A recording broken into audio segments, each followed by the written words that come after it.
2016 সাল ফেব্রুয়ারি মাস, ঢাকার মতিঝিল। রাত তখন গভীর। বাংলাদেশ ব্যাংকের সার্ভার রুমে সবকিছু স্বাভাবিক দেখাচ্ছে। স্ক্রিনের আলো জ্বলছে, সিস্টেম চলছে। কেউ জানে না এই মুহূর্তে হাজার মাইল দূর থেকে অদৃশ্য হাত বাংলাদেশের ইতিহাসের সবচেয়ে বড় ডাকাতি সম্পন্ন করছে। একটি প্রিন্টার সেই রাতে চুপ হয়ে গিয়েছিল, একটি সাধারণ এইচপি লেজারজেট প্রিন্টার। সেই নীরবতাই ছিল সংকেত, কিন্তু তখন কেউ বুঝেনি। পরদিন সকালে অফিসে এসে যখন সেই নীরব প্রিন্টারের সামনে দাঁড়ালেন একজন ব্যাংক কর্মকর্তা, তখন ধীরে ধীরে একটি ভয়াবহ সত্য বেরিয়ে আসতে শুরু করলো। বাংলাদেশ ব্যাংকের অ্যাকাউন্ট থেকে এক রাতেই উধাও হয়ে গেছে 81 মিলিয়ন ডলার, বাংলাদেশি টাকায় প্রায় 800 কোটি টাকা। এক রাতে নীরবে, কোনো বন্দুক ছাড়া, কোনো মুখোশ ছাড়া, শুধু একটি কম্পিউটার আর অসাধারণ পরিকল্পনা। আজকের ভিডিওতে আমরা সেই পরিকল্পনার প্রতিটি স্তর উন্মোচন করব। কারা করেছিল, কিভাবে করেছিল, কেন ধরা পড়েনি, এবং সবচেয়ে গুরুত্বপূর্ণ প্রশ্ন, এখনো কি লুকিয়ে আছে এই ঘটনার আড়ালে। ঘটনার গভীরে যেতে হলে আগে বুঝতে হবে একটি জিনিস। সুইফট, পুরো নাম society for world wide interbank financial telecommunication. সহজ কথায়, পৃথিবীর সমস্ত বড় ব্যাংক যখন একে অপরের সাথে আন্তর্জাতিক লেনদেন করে, তখন তারা এই সিস্টেমের মাধ্যমে এনক্রিপ্টেড বার্তা আদান প্রদান করে।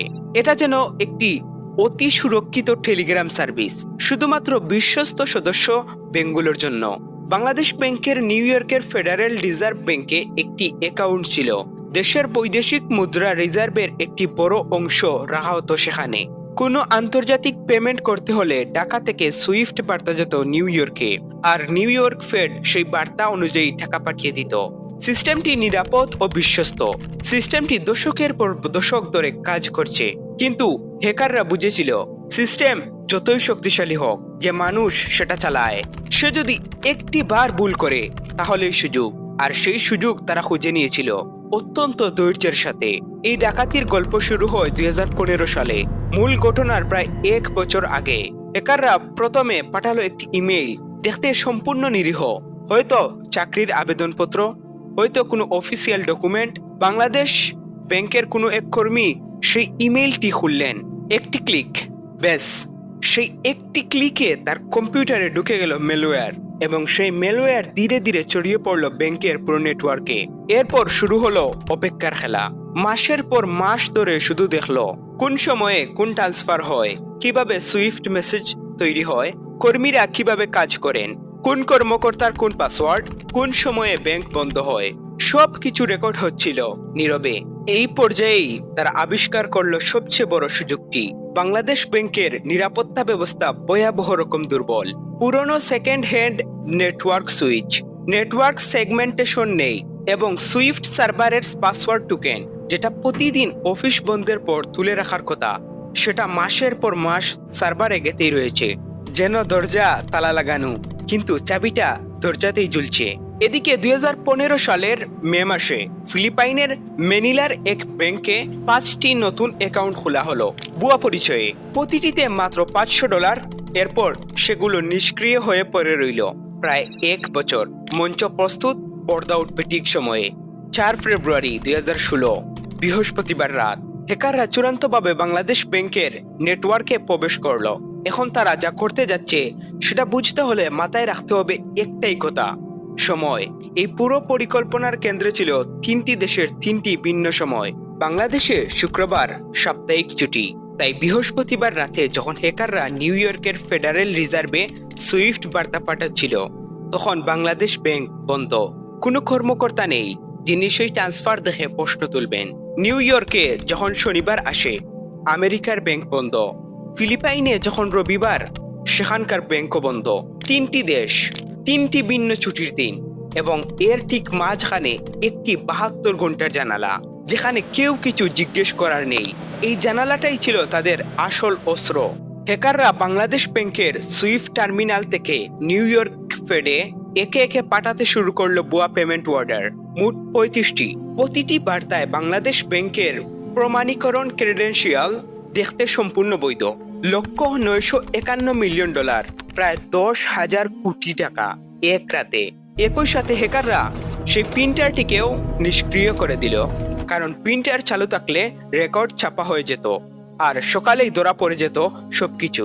নীরবতাই ছিল তাদের সবচেয়ে বড় সুরক্ষা। 35টি পেমেন্ট অর্ডারের বেশিরভাগ নিউ ইয়র্ক ফেড আটকে দিল, কারণ এত বেশি সংখ্যক ট্রান্সফার একসাথে এবং ব্যক্তিগত অ্যাকাউন্টে পাঠানো হচ্ছে সেটা দেখে সন্দেহ জাগলো। কিন্তু 4টি ট্রান্সফার পার হয়ে গেল, মোট $81 মিলিয়ন পৌঁছে গেল ফিলিপাইনে। পঞ্চম ট্রান্সফারে পাঠানো হচ্ছিল $20 মিলিয়ন শ্রীলঙ্কা ফাউন্ডেশন নামের একটি এনজিওতে। কিন্তু হ্যাকাররা একটি ভুল করল, ফাউন্ডেশন লেখার বদলে লিখলো ফাউন্ডেশন, একটি মাত্র অক্ষর, ও এর জায়গায় এ। Writing bank, detach bank. এই অদ্ভুত বানান দেখে বাংলাদেশ ব্যাংকের কাছে যাচাই চাইল, আর তখনই ধরা পড়লো এই ট্রান্সফার জাল। সেটি বন্ধ করা হলো। এখানে একটু থামুন। যে মানুষগুলো মাসের পর মাস পরিকল্পনা করেছে, বিশ্বের অন্যতম সুরক্ষিত ব্যাংকিং সিস্টেমকে ফাঁকি দিয়েছে, 3টি দেশের টাইম জোন হিসাব করেছে, তারা শেষমেশ একটি বানান ভুলে আটকে গেল। সেই একটি ভুলের কারণে $20 মিলিয়ন রক্ষা পেয়েছিল এবং সেই একই মুহূর্তে বাকি ট্রান্সফারগুলো আটকে দেওয়া হলো। যদি সেই ভুলটা না হতো, $951 মিলিয়ন হয়তো এক রাতেই উবে যেত চিরতরে। কিন্তু 81 মিলিয়ন তো ফিলিপাইনে পৌঁছে গেছে। সেই টাকা গেল কোথায়? মনে আছে সেই 5টি ব্যাংক অ্যাকাউন্টের কথা যেগুলো 2015 সালে ভুয়া পরিচয়ে খোলা হয়েছিল? $81 মিলিয়ন সেখানেই ঢুকলো এবং মাত্র কয়েক দিনের মধ্যে প্রায় পুরো অর্থ তুলে নেওয়া হলো। তারপর সেই অর্থ পাঠানো হলো ম্যানিলার ক্যাসিনোতে। এখানে একটি অত্যন্ত চতুর পদক্ষেপ। ফিলিপাইনে তখন ক্যাসিনো লেনদেন মানি লন্ডারিং আইনের আওতার বাইরে ছিল। তার মানে ক্যাসিনোতে ঢুকা অর্থ ট্র্যাক করার কোনো আইনি বাধ্যবাধকতা সরকারের ছিল না। টাকা ক্যাসিনো চিপসে পরিণত হলো। চিপস দিয়ে জুয়া খেলা হলো, জেতার টাকা আবার নগদে তোলা হলো। একটি জঘন্য কিন্তু কার্যকরী পদ্ধতিতে কোটি কোটি টাকা পরিষ্কার হয়ে গেল। ফিলিপাইন সরকার তদন্ত শুরু করলো, কিছু অর্থ উদ্ধার করলো, কিছু ক্যাসিনো অপারেটর সামনে এলো, কিন্তু মূল অর্থের একটি বড় অংশ ততক্ষণে অদৃশ্য। 81 মিলিয়নের মধ্যে শেষ পর্যন্ত ফেরত আসে মাত্র $18 মিলিয়ন। বাকি 63 মিলিয়ন আজও নিখোঁজ। তদন্ত যত গভীর হলো, তত একটি অস্বস্তিকর প্রশ্ন বড় হতে লাগলো।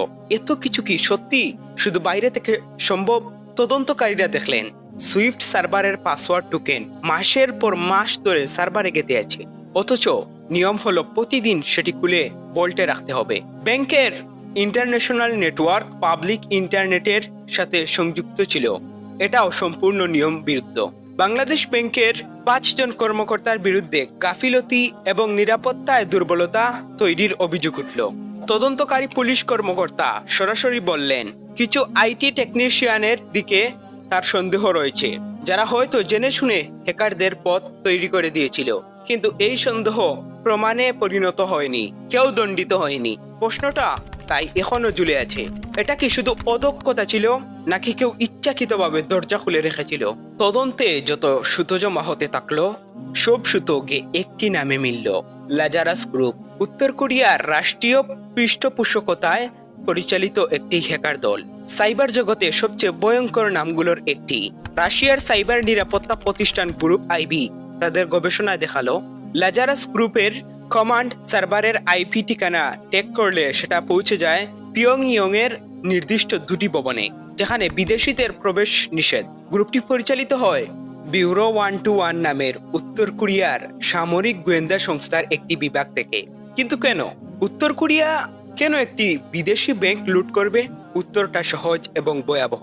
আন্তর্জাতিক নিষেধাজ্ঞার কারণে উত্তর কোরিয়া বৈধ পথে বৈদেশিক মুদ্রা আয় করতে পারে না, তাই রাষ্ট্রীয় মদদেই পরিচালিত হয় এই সার্ভার ডাকাতি। বিশ্বের বিভিন্ন দেশের ব্যাংক ক্রিপ্টোকারেন্সি এক্সচেঞ্জ থেকে অর্থ চুরি করে সরাসরি সরকারের কোষাগারে পাঠানো হয়। বাংলাদেশ ব্যাংক সেই দীর্ঘ শিকারের তালিকায় একটি নাম মাত্র।